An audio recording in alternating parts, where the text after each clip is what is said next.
ADHD, ano nga ba ito? Matagal akong nagtrabaho sa isang preschool at taon-taon, palagi kaming may mga estudyante na may special needs.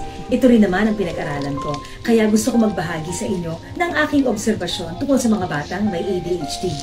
Attention Deficit Disorder with Hyperactivity. Alam niyo kung bakit? Kasi ito yung mga bata na masyadong mabilis yung utak nila, ang dami-daming nilalaman ng utak nila. Mapapansin mo, sila rin yung medyo may kalikutan, ikot ng ikot, minsan hindi mapakali. Hindi mo sila matigil sa isang lugar.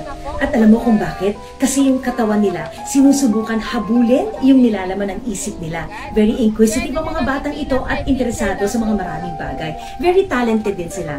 Kaya lang nai-imagine mo ba na yung mga parents na may mga anak na may ADHD, pati yung mga preschool teachers, minsan medyo hirap sila. Kasi nga, hindi mo sila mapaupo at very short ang attention span ng mga batang may ADHD.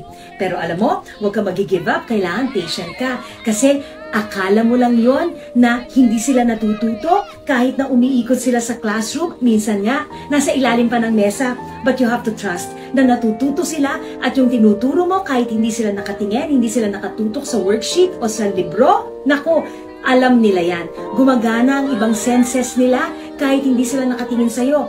Naririnig nila, kaya ang ending, alam din nila ang mga lessons. Thanks for watching. Please like and share.